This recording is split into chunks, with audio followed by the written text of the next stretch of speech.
You guys are like literally the largest indoor cultivation operation in New Mexico. Been vacant for 30 years. It's a 200-acre farm.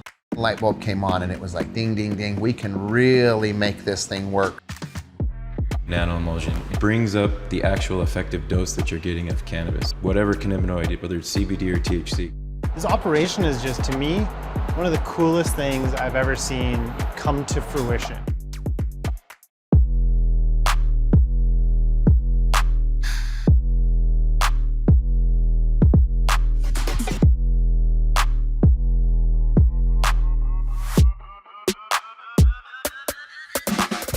We are near Las Cruces, New Mexico, where we are at an old Land of Lakes chicken egg farm. You might be wondering, why is CannaCribs here?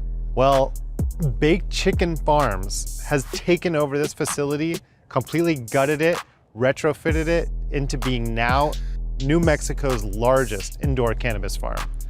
Literally, this retrofit project eviscerated this farm and rebuilt it from the ground up. Let's go see one of the most unique operations, I think, ever. Yeah, hot times rolling, vibe controlling. Everywhere we go, good times we showing. Hot times rolling, vibe controlling. Everywhere we go, good times we showing. Hot times rolling, vibe controlling. Everywhere we go, good times we showing. Rolling through the city, feeling so fly. Blowing clouds of smoke to the sky. Smoking candy, got the good supply. Inhale, exhale, feeling so damn high. Smoke the good life, elevated on a high. Mary Jane, my lady, she's the reason why. Puff, pass as I reach for the sky. Living every day just to get that high. So Tony, you're a co-owner and the operations manager of what I think of as one of the most unique cannabis growing operations in the country, in the world, probably. You have to tell us how this thing came to be. When marijuana was legalized for the recreational market, I approached my investors. They were friends of mine to begin with. Funny enough, they had already been approached by High Times magazine, actually. I went and listened to their pitch. They basically asked me what I thought, and I said, I don't think that they bring anything to the table that I couldn't bring. And we started looking for property. And he calls me out of the blue and he's like, man, I've got this property that is available. It's an old chicken farm. It's an old egg farm. It's been vacant for 30 years. It's a 200-acre farm. Lots and lots of electric power is there and lots of water rights. And we can get it for a really good price. I said, well, let me go look at it. First year, I just didn't sleep at night. And I would think all night long about what we were gonna do the next day. And getting it onto paper was hours of sitting with an architect, and that architect was a great architect, but he'd never retrofit a chicken farm into a cannabis building before, and neither had I, for that matter.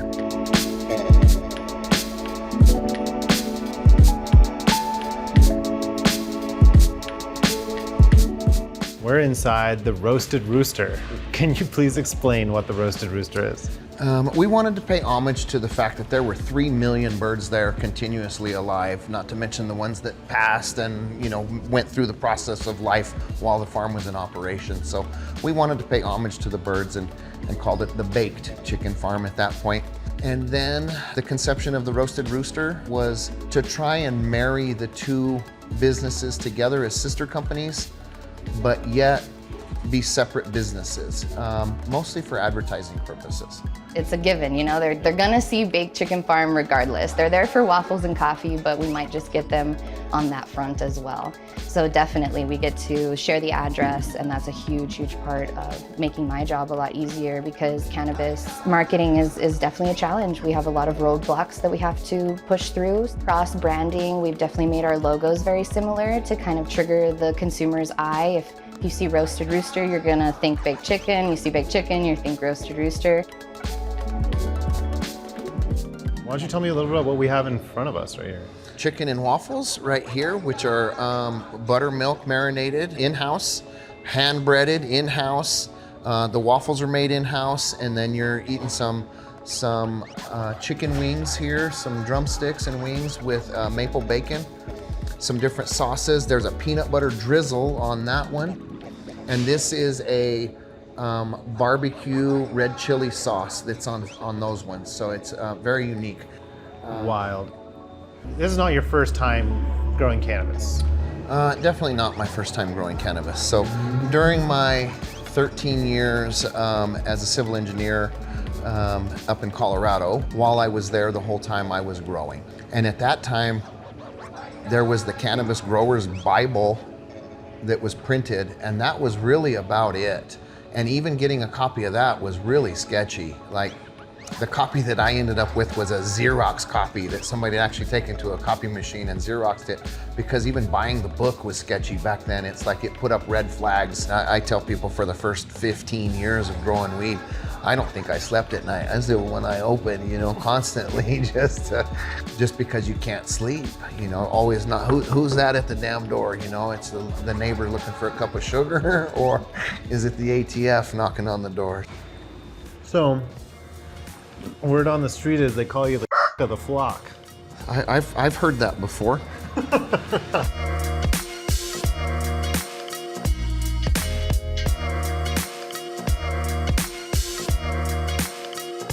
That chicken egg farm was vacant for 30 years. I mean, what was it like when you went in there to try and really revamp this place to a cannabis farm? The buildings are 50 feet wide and 550 feet long. So they're long, skinny buildings, and there's 12 of them side by side by side. All of the doors had eventually fallen off and or had been removed, so the animals had taken over. It was very much a National Geographic situation. I want to say there was about 8 fox families that were living out there. There's a great horned owl that still lives out there. There's giant hawks. There were roof repairs that had to be made. And then there was all the demolition of the stuff that we were actually going to tear down. The 12 buildings that the hens were actually laying the eggs in, the floor is a trench. It drops down 2 feet, it moves across 5, up 2 feet, over 2 feet, down. It's like Legos in there. Did civil engineering for 13 years, building heavy highway roads and bridges. My passion and hobby my whole entire life was welding. I became a certified welder. I just decided that we could make custom steel frames to hold plastic trays at the exact elevation of the trench or just inches above it, and fill the trench with a plastic tray. But then the light bulb came on and it was like ding, ding, ding. We can really make this thing work. What did it take to actually convert one of these rooms that we're in, which you have 24 of, to be kind of indoor cannabis friendly from what it was? To convert or rebuild what we did, we tore everything that was here down. The ceiling stayed on with the roof trusses, and what you saw on the inside was sheet foam that had tinfoil on it, and that was the original construction. Everything else came down. So then after everything came down and we cleaned up everything, we sheeted the exterior of the framework with brand new R panel, and then had the foamers come in and foam all of it direct to the R panel and fill the void that was created from the framework and the R panel, making it one airtight, complete envelope all the way from floor to floor. We reached out to a few insulation companies, but decided to go with New Era spray foam. Denton and his team took 2 days to accomplish what other companies would take 2 to 3 weeks. We don't experience any outside air in here. There's no dust. I don't lose any air conditioning. Even when it was 110 degrees, I'm barely seeing like an 8% increase in my air conditioning usage from summer to winter. It creates one continuous airtight environment that's also mold resistant. It's a vapor barrier as well. It does have some fire protection from just the foam itself, but then we came back, and why it's white is not paint. It's actually a fire retardant that we sprayed on. So if someone like literally had like a sheet metal building, could they like foam the inside of it and have an insulated building? A very good insulated foam building, yeah.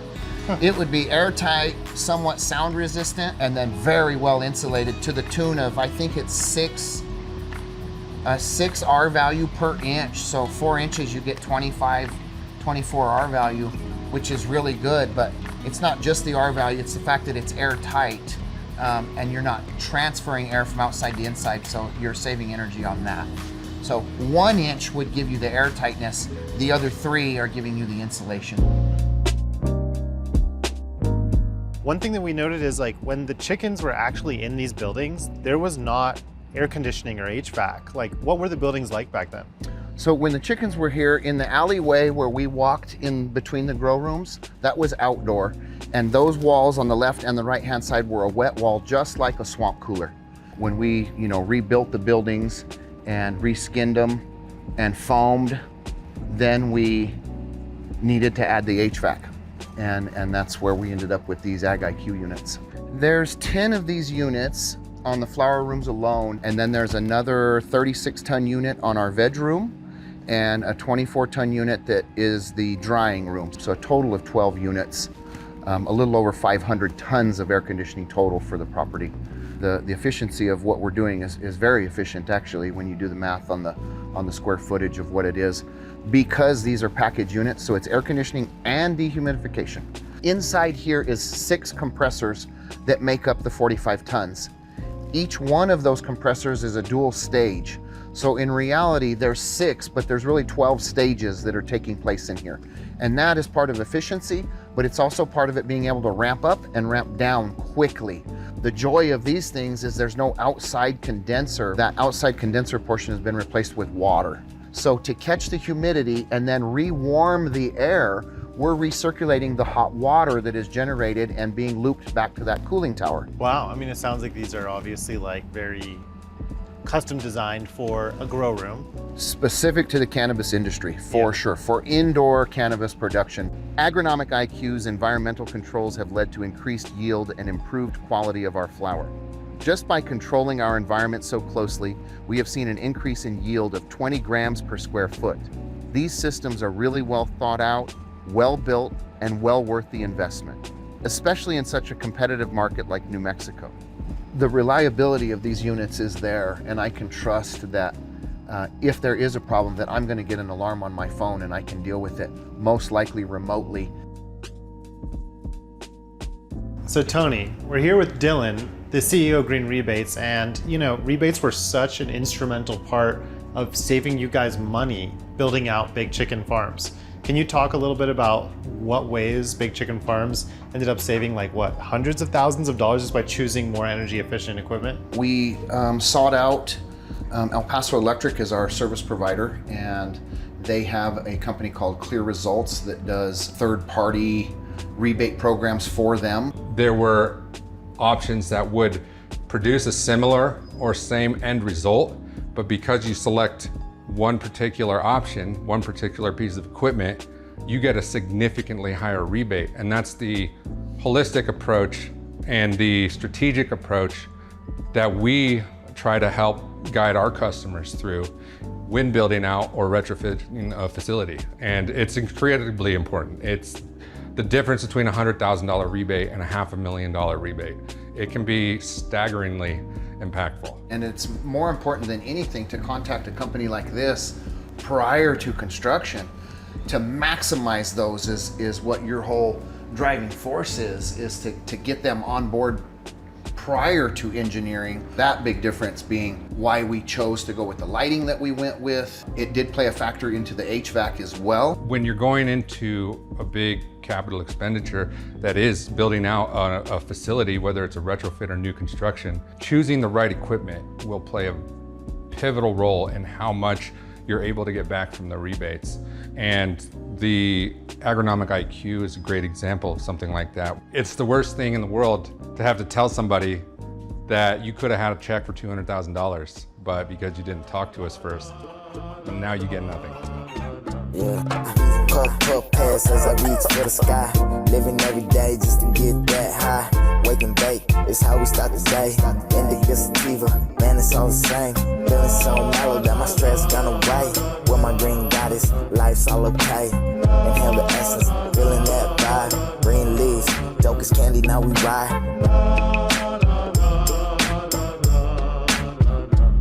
How did you even get started here at Big Chicken? So I started here about 4 years ago for the demo in the construction area. He ended up giving me an opportunity to come up and get a better position and learn some new things. Tony and Smokey have taught me everything I know here. No kidding. So they were like, hey, you're a construction guy, you want to grow some weed? Kind of, yes. I kind of had some kind of background into it, but that was when I was younger. Why don't you tell us how the propagation just really starts? So from the cloning, we have about a little more over 30 mothers. that we select from. We ended up getting about 1 to 2 strains per room, which is about 855 plants that we clone per week and also transplant per week. We go in and clone. We dip them with the banana cloning gel. So these are the easy clone boxes that we use. It holds up to 128 clones per box. It's real easy, not so hard on labor. These are the Propagator Pro cloning collars. They are compostable and a great way to start your root. This process has saved us so much time and money and labor costs, it's amazing. Using this process, we are seeing way higher success rates. We are able to fill each easy clone with 128 clones each time. Then we just sit back and watch the roots grow like crazy. It's the first time I've ever used anything like this. How many days do they stay in these? 6 to 11 days. 6 to 11 days? Okay, that's pretty fast. From there, we get the clones ready. We have the Flora Flex Quick Fill, 2-gallon bags that we fill up. And you know, when you transplant these into FloraFlex cocoa bags, like how do you do it so that the roots grow best? Do you dig like a really deep hole? So we end up making a hole in the middle, deep enough, so when we drop it in, we could gently swirl it in there. We start off the watering with the pre-soak to charge up the nutrients in the cocoa. Nutrients, we have at about a 1.7 to 1.9 in the beginning. And there's a lot of plants in this room, dude. I mean, how many mothers you got? How many clones you got? How many veg plants? So usually at when it's all filled up, we have about 3,000 to 4,000 plants at one time in this room. Got it. With the cuts, the clones, and the mothers. This room is huge. How do you water your veg plants? Everything is by hand. We use the water hose and the tank. We go down one by one, water them down. Tony was telling me there's not a lot of people that actually work on the cultivation side for how many plants and how large it is. Yes. So like, how many people are on your team? On my team, it's just four plus me, and we handle everything in here. The cloning, transplanting, topping, defoliating, everything. No kidding.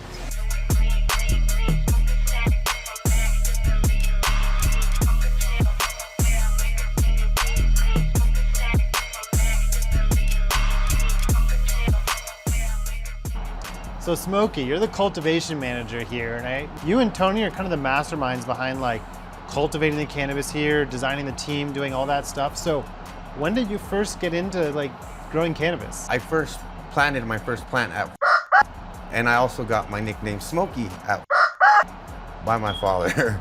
So although I did get in trouble and plants got pulled when I was young, my first tattoo was also Smokey on my chest after I got the nickname. That is a dedication to the plant, my man. No, it is. It is. 11 years I've been doing it straight right now. Actually, when I first got hired here for construction, there was not one plant at all. I brought some weed, showed him some of my weed. He's like, you grew this? I said, yeah, I grew this. He's like, you grew this? I said, yeah, I grew it. He said, I also made the strain too. He's like, you make strains? I said, yeah, I make strains too. So he called me back the next day and he's like, hey, I want you to come in, I want to hire you. But there's one thing I gotta ask you though, of you. I was like, what's that? We gotta call you Smokey. So I was like, sure, why not? So everybody calls me Smokey here. It's almost like everyone who works here was part of this construction crew that refurbished this place. And then you guys hired them in to work in the facility. And then you and Tony were the only people with cultivation experience. Then you trained the whole team. You trained a whole bunch of construction workers to grow weed. Yes. Yeah.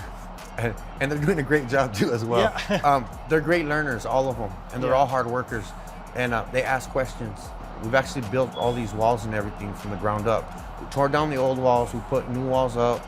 The tables were built here. We have a welding shop that was built for everything. Why don't we chat about, I mean, how many different strains you guys have in production here? Right now we have about 18. Of those 18, what's like the biggest mover?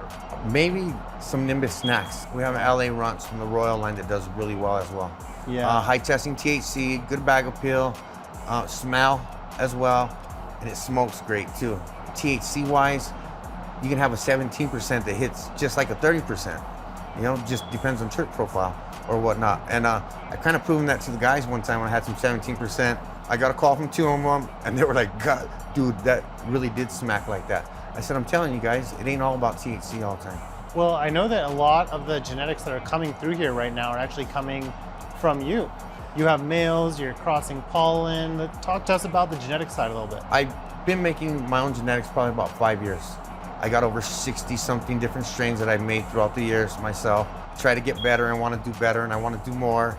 So that I just keep on doing it over and over. They also let me do some breeding here at the farm as well.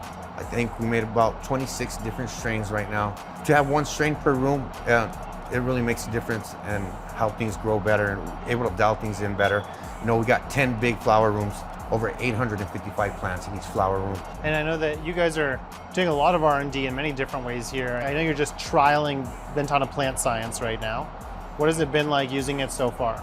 It's really easy to mix and it doesn't clog up our drippers. We're able to get real good consistency all the time. Plants look nice, they're doing well. Ventana might be the winner, that's for sure, especially because of price. You know, you guys are good on price. You guys always help us out with everything. Nice. What are you guys growing for media here? What do you guys like? So we're using Kogo right now, 2-gallon bags. We're on a drip system. About 250 gallons of water go into each room daily, sometimes twice, based off our runoff. We check our runoff every day to see how much comes out. 25% is usually what we're looking for. It kind of takes a while to dial it in, especially when you got different genetics drinking more than others. Yeah, for sure. You guys are like literally the largest indoor cultivation operation in New Mexico, I think. I mean, this operation is just, to me, one of the coolest things I've ever seen come to fruition. Ever heard of the Grow Off competition? It's a simple concept. It's a competition to maximize the cannabinoid and terpene content of a clone of the same mother plant given to all of the competitors.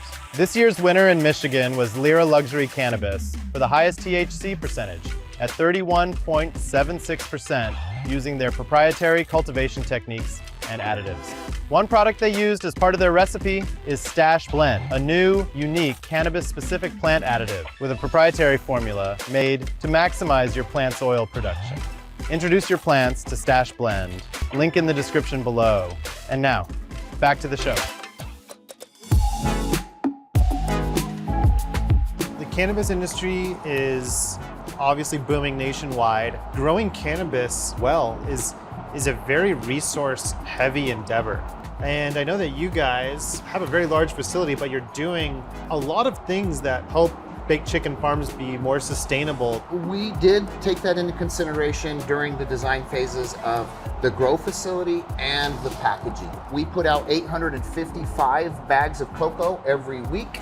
We are recomposting that and we're going to use it for an outdoor grow that is non-existent now, but will be in the future. The packaging that we use for the retail side, we did a tin can, which is a recyclable product instead of, just doing everything in Mylar. We tried to do everything as recyclable as possible, including even this trellis netting that we're sitting in front of. This is a new product from GrowersHouse that is actually a biodegradable netting, which is, as far as I know, the first and only in the industry of having any of the plastic stuff that we're using on a daily basis in the grow facilities. In 10 rooms, it's 10,000 feet of netting, so it does add up, and we want to do what we can to keep this out of the trash, and if it does end up in the trash, at least break down when it gets to the landfill.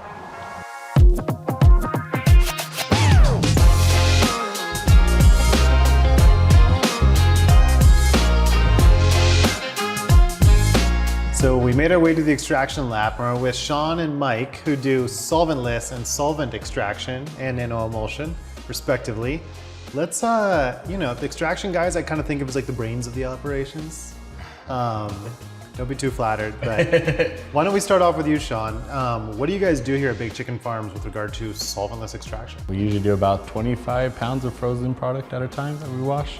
We are currently making our hash rolls with it, and we have our just cold cure rosin that we're selling grammed up as well. Hash roll is, for us, we do about 1.5 grams of flour and 0.5 grams of rosin in it. Got it. But what other products are you guys really making on the solventless side? On the solventless set, we actually have our solventless carts that we have been making recently. Besides that, we are actually making just our cold cure rosin that we sell by the gram. Got it, just straight extracts? Yeah, just straight extract like that. Nice. Mike, now moving over to the solvent side, I know you're also doing a lot with the nanoemulsion. Let's chat a little about what you do here at Baked Chicken Farms. I am a chemist here. I came from chili extraction, chili oil. The process is really very similar.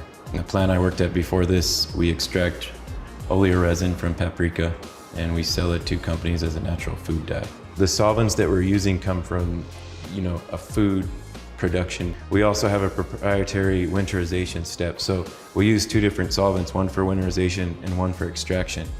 And as far as I know, nobody else is doing that. And it gives you really clean distillate. It also preserves your equipment. I don't ever have to clean that instrument. All the other places I've been who make distillate, they start getting that black gunk build up on their device, and they have to, sometimes it'll even shatter.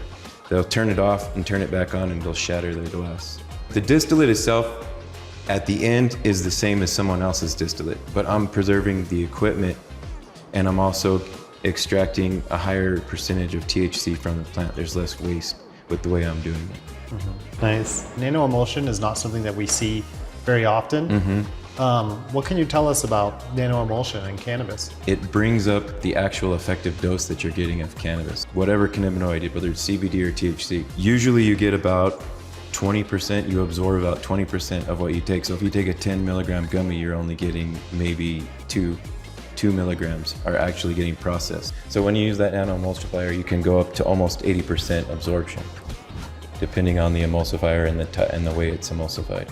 What else do you do here? I mean, with your chemistry background and probably some of the equipment that you're used to using. We do in-house testing, which kind of guides us on our extraction efficiency, what the THC levels are in the plant. We also use it to kind of guide our harvest dates. So we test for other cannabinoids like CBG. As the CBG levels go down, your THC levels go up. But since the plant uses CBG to make THC, you know, once your CBG levels are at a minimum, they're not going to make any more THC, so it's time to harvest at that point. Well, boys, thank you. I might be on my way. Are you a CannaCribs viewer looking to dive deeper into the world of cannabis cultivation, production, and processing? Well, we're excited to introduce the CannaCribs membership. And as a member, you'll get access to exclusive extended cut interviews with industry experts who break down their processes and share valuable insights step by step. This membership is perfect for passionate cannabis enthusiasts and professionals eager to stay ahead in this ever-evolving industry. Plus, by joining, you'll help us continue creating high-quality content. You know, your support means everything to us. It keeps us going as we share stories from top cannabis operators pushing the limits of innovation. Thank you for considering joining the CannaCribs membership. Whoops, I almost forgot to tell you about the CannaCribs membership extended cut deep dive from this big chicken team. It's a deep dive into nanoemulsions for cannabis products. Now, on to the rest of the show.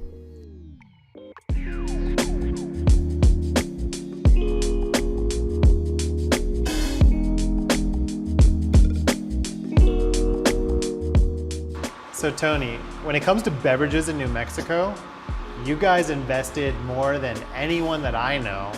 So I mean, like, I think of you as like the Dom, the King, the Grand Poobah, the head rooster of beverages in New Mexico. What was the spark that decided, you know, I want to hatch a plan to go into beverages? This was already an idea that I had concocting in my head, but needed to see a real market. And so I went out to California and I went into several distilleries and I bought basically every beverage that they had on the shelf and brought them back to New Mexico, and we opened them and tasted them, and 9 out of 10 of them were get you high, didn't taste good, or they were barely palatable. 50% of the people, 60% of the people that buy these beverages don't even smoke flower, don't smoke anything for that matter. This seems to be an appealing way for them to try it. The fact that it's nano-emulsified and it's fast acting is the real crux of the whole thing and what makes it work so well. Where a normal distillate drink might take you an hour to feel the effects of it, this should hit you in about 10 minutes. The real hurdle is then getting them out on the market. Walking in right off the bat with a low dose, with a 10 milligram, some of the people shrug their shoulders at us and they're like, it's not enough. We drink 100 milligram drinks, and you know, if it's not 100, we don't want 100. I'm hoping and trying to get people to recognize that it's supposed to be a party style beverage where you can enjoy it as if it was a beer and drink multiple ones at a sitting. As I understand, you're using cask equipment. That's correct. And they're not really a cannabis company. They're known for other They lead the industry as far as what I could find in small but reliable commercial machines. This machine operates and will run 6,000 cans in a 10 or 11 hour day, which is 620 gallons of beverage into 6,000 cans. The ROI on this, if you're, banging these things out, is going to be fairly quick. You're going to get a rate of return fairly fast because the retail on these is fairly high. I'm wholesaling these at $3.50 a piece. They retail around $7. One more thing I'd like to point out about Cask, their ability to come and install the machine. So they sent a technician out here the day that we commissioned this, and they made sure everything was running. They did 2 days of training with my team. It has been a pleasure to work with Cask. The footprint of this thing is so little. I mean, you could take this thing and use it almost anywhere. I've never canned anything. It was a fun experience learning from the Cask crew. They provided some amazing people to teach us how to do this. Tell us, Dave, a little bit about how all this stuff behind us works. We'll use the forklift. We'll lift it up and just start sliding the cans in through the top.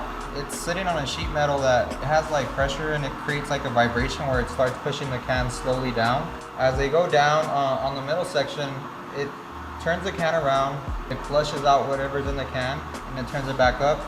It'll come down into the conveyor belt, and then from the conveyor belt, there's a printer where it actually prints each at what time that can was made. It'll run it through and start filling in the carbonation, moves it forward, fills in the drink mixture. It'll keep running through the process where it puts the top to the can and seals it up, and then from there it just comes out here ready to get packaged.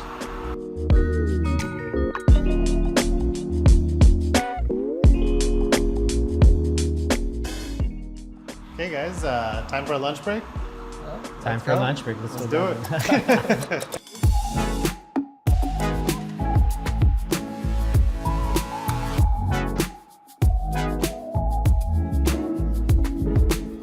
So Oliver, what's your role here at Baked Chicken Farms? My role is primarily to roll joints and running the G-Co infuser as well. And as I understand it, Oliver, like you're also Tony's nephew? Correct. Nice, okay. Obviously there's no cannabis drying in here right now. You guys also have this Roll Pros machine set up in here. Yeah. And I was like, do you guys normally use this in here? So what's the deal with that? It's for a very special reason. Well, you need the weed to maintain its humidity, right, and its moisture. And being in a dry climate like we are, if we're in a regular room, the humidity is much lower, so it dries out the weed quicker. We do about 4,000 joints a day, anywhere between 3,500 and 4,000 joints a day, and that's probably around 70,000 joints a month. So you, Oliver, roll more joints. Correct. Than anyone in New Mexico, even more than Snoop Dogg's assistant. I guess you could go there if you wanted to. Nice. So I know this thing costs like a few $100,000, but like once you get it going, like how much does it cost per pre-roll? I believe it makes 2 pre-rolls about every 2 seconds. It cost us to make it about 3 cents. That's super inexpensive. With this machine, what parameters do you change depending on the different kind of like types of weed? Because not all weed's created equal, right? Correct.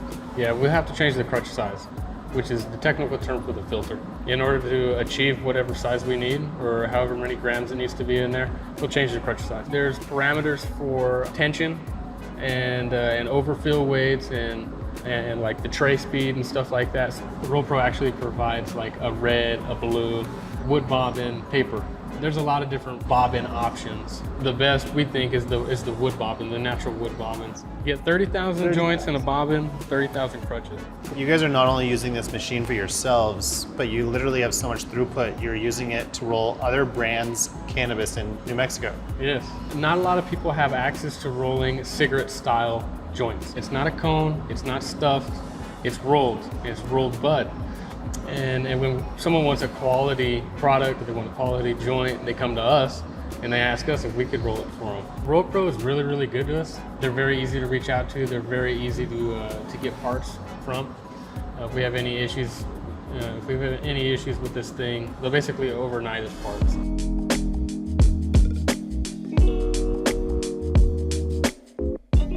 So JJ, what's your role here, and like how long you been at Baked Chicken Farms? Currently, I am the manufacturing manager here at the Baked Chicken Farm. I've been here for 3 years.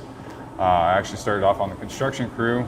It's just amazing to actually be able to get to work with cannabis. I've been on the front line for not just the legalization for cannabis, but just the medical legalization. My mom was one of the first cannabis patients for medical use in New Mexico itself. I can remember being 10 years old on the streets trying to get petitions signed to help get medicinal marijuana just for people who needed it. I never thought we'd actually even get to the point where it was recreationally available. You know, for a long time, even after we got it legalized for medicinal purposes, I was on the front lines trying to get it decriminalized just so people like myself who have gotten in trouble a couple times for having a flower in their possession, it wouldn't be an issue. Right on. Look, behind us, we obviously have a huge investment that you guys have put forth in, as I understand it, nitrogen packaging your cannabis, which not a lot of people are doing. So can you kind of explain what this is and why you guys do it? Okay, so our canning line, it is state of the art. It's all proprietary to the company N2. The reason that we do the nitrogen infusion, it actually reduces microbial and contamination issues. It also increases shelf life. You can actually, from the date that we can it to the date you open it, it can last anywhere from a year up to 2 years. The can itself actually helps preserve the condition of the weed. So the buds that we put in there are going to be the same ones that the customer receives. The N2 system also helps preserve the terpene profile. With the way that we can our product, the day that we can it versus the day you open it, it's going to have the same exact quality. Same smell, same taste, same bud quality. So I think, yeah, because like you guys can actually store it here for them and then just deliver it to them as needed. The child safety lid, which is a really, really cool product. Senior friendly too. If you have arthritis or something of that nature, it's real easy to line up the 2 arrows and pop it open. No, not a lot of people invest in nitrogen sealed equipment for cannabis. Well, JJ, why don't we pack up some 7 grams, huh? Let's do it. Let's get this baby running.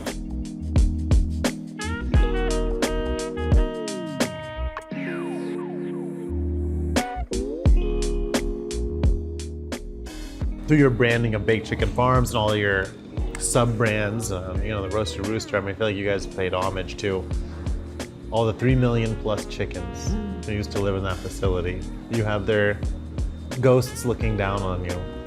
I didn't want them being mean to me. That's why we paid homage to them. You know what you call the ghost of a chicken? Poltergeist. Poltergeist. I think I'm gonna need a bike. Okay, you're gonna appreciate having a bike there. Yeah.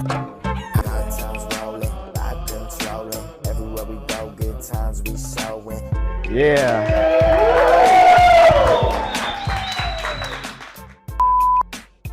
I'm here near Las Cruces. That's what it is. Okay. How they turned these 12 acres of different buildings where chickens were living, millions, dying, festering in their own poop. I'm just kidding. What else do we need to cover? I don't know. Anything you want to be honest. Yeah. You want to say hi to Mom on camera? Hey, Mom. Christmas will be my 3rd Christmas here. 3 there. Like outro kind of thing? Sure. Short and sweet? Just like you? Actually, I'm more short and sweet. Sounds good.